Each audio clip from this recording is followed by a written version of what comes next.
News Talk Sports 94.9 WSJM. Dave Wolf, Bret, Witkowski at Stephen Field at Dickinson Stadium. Wrapping up tonight's Portage Central 40-8 win over St. Joe. Portage Central goes 9-0, perfect season. Although they didn't get the shutout in the last game. But they sure are on their way for it.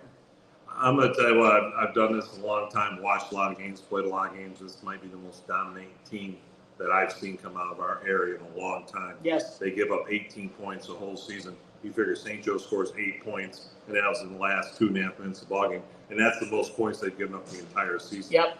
What I was impressed with the Portage Central is their offensive line came off the ball hard. 78 out there, which is running people over. And he's kicking off, too. And kicking off, yeah. And nothing against St. Joe, because St. Joe works hard in the weight room.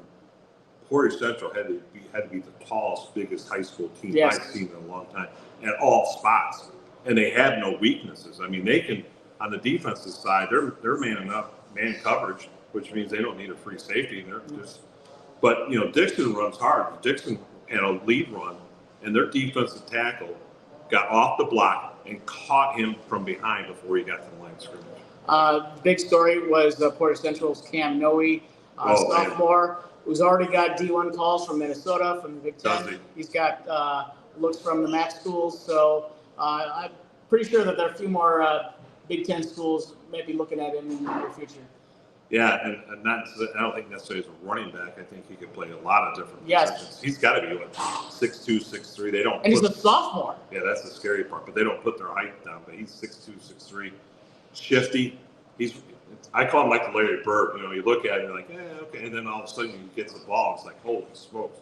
He had 266 yards on the night. Nothing was for a loss. Just a heady runner.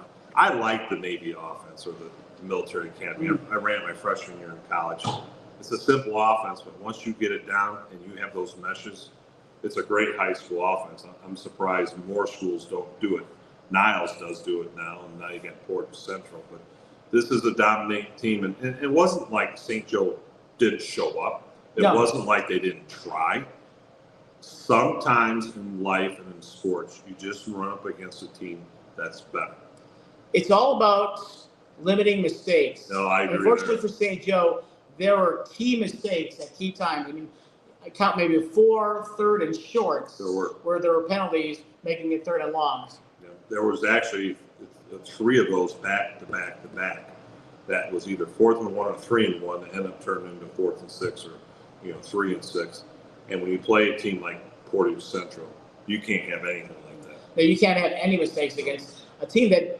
Well, Portage Central did not play mistake-free football tonight, but their mistakes, were basically solved by their defense. I mean, they had the botched run, the bad pitch that cost them 15 yards, and it was a fumble, which St. Joe recovered, but it didn't matter because Portage Central's defense stepped up. I think the other thing tonight was Portage Central's defense held St. Joe to under 100 yards until the fourth quarter. Correct. Yeah, nobody got big runs. There was no big plays.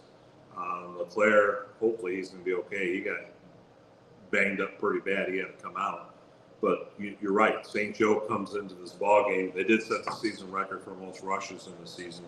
They had come into the ball game with the second most rushing yards in this season. But we're talking 110-year history. Yes. So, I mean, it's not like this is 5-year history. We're talking 110 years. And you're right. They limit St. Joe to almost nothing. Now, the one thing Coach Bradley had said on Coach's show last week, and I definitely agree with him, they won't see anybody this good in Division III. No. So, thankfully, Portage Central is Division II. I mean, I didn't think New Zealand West last year was this good. No.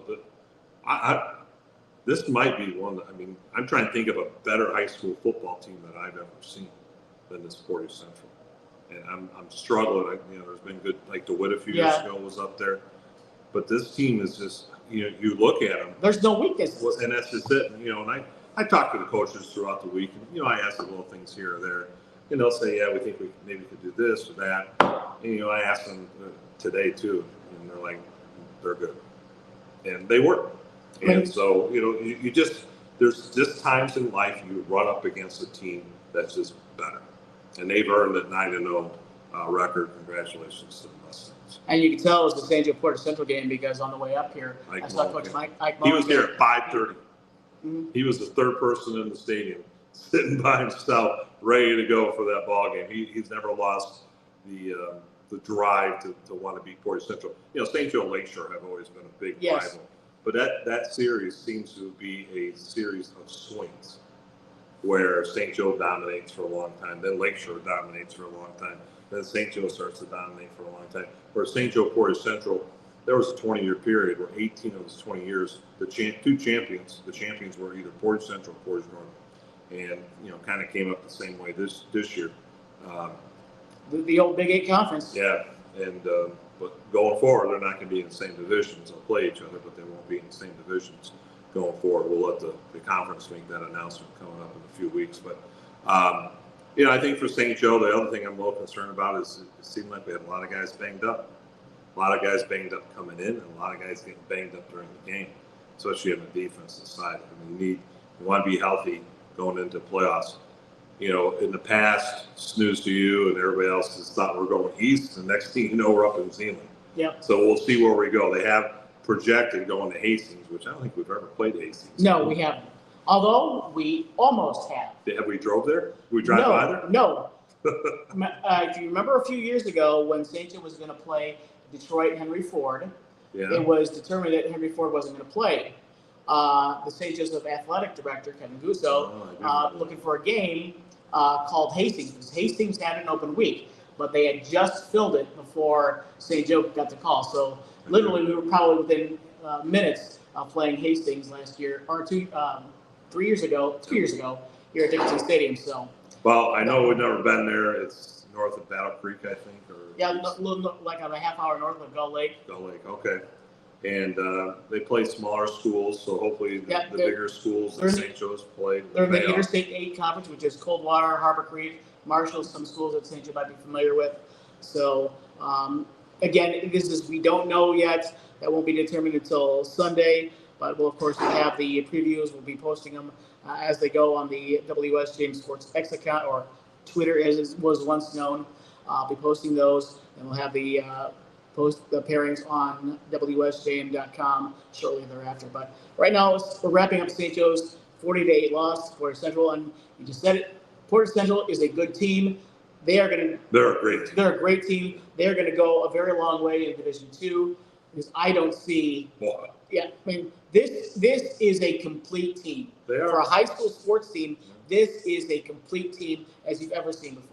Yeah, they are. A lot of times you hear or read about somebody and like, okay, well, they're as good or if not better than advertised. Yeah. Their season, based on the points they scored and the points they gave up, is something that when you look back on film, it's all in black and white. And that's how long ago you've seen a team that dominates like Portage Central. They had the most point differential in the entire state of plus 50. Can you imagine? Yeah. When your average win was plus 50, you win tonight by plus 32, and you're slacking. St. Joe wrapping up their regular season at 5-4. Playoffs to be determined. Again, projections say Hastings, but those projections rarely ever come out. I think they do it on purpose. Yeah. I think they look at that. They look at snooze to you and go, nah, let's mess with them. Let's just mess with them. And then St. Joe usually ends up in Zeeland. Yeah. But 2 years ago, or 3 years ago, that was great. Yeah. Went up there and upset them and made a big run to the state semifinals. Mm-hmm. That was in 2021. Yep. So we can't go south and we can't go west. Well, of course we can't go west. There's that lake right. That's what I'm saying. I'm just pointing out the obvious. Okay. Again, we can't go really south because Lakeshore with the loss on I-Days, they're probably not making it at 3-6. Even though they did make it last year at 3-6, it's just not going to happen this year. No. But St. Joe's. That's who you beat. Last year they got in because they beat Northern at the end. Right now they're losing 46-21. So to Portage Northern.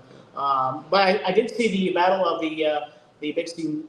I'm sorry, the Smack Bottoms Dwellers. It was Battle Creek Lakeview was beating Gull Lake. So Lakeview.